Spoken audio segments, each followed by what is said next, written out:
Welcome back to the Success Blueprint, where I break down the frameworks behind economic trends and what they mean for your work, investments, and life.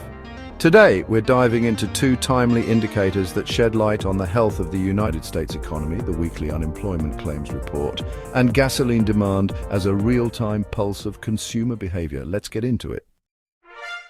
In the week ending June 21st, 236,000 Americans filed for their first unemployment insurance payment.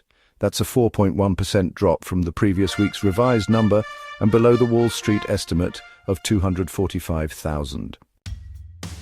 In fact, it was also 3.7% below the 4-week moving average, showing a break from the recent uptrend in jobless claims. But here's where it gets interesting. The continuing claims rose to 1.974 million. That's the highest since November 2021. And up nearly 2% from the week before. We double-checked this trend using Google search volumes for the word unemployment. Interestingly, those searches have declined 8.2% compared to the same period last year. So what's the takeaway? Employers aren't laying off large numbers of workers, but they're not hiring aggressively either. That leaves unemployed individuals facing fewer job openings, a sign that the labor market is slowing, but not crashing. Next, let's look at gasoline demand, a great real-time proxy for consumer discretionary spending. This chart from the EIA shows 4-week rolling demand comparisons between this year and last. After months of weakness, even with lower gas prices, demand has finally recovered. Last week it was up 8% year over year. Over the past 4 weeks, it's up slightly. It's about 0.2%.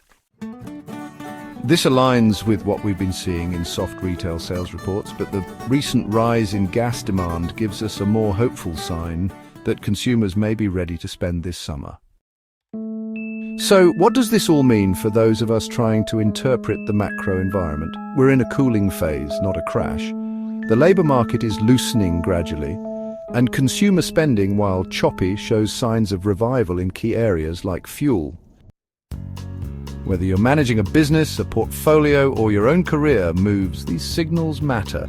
Slowing momentum calls for strategic caution, but not panic.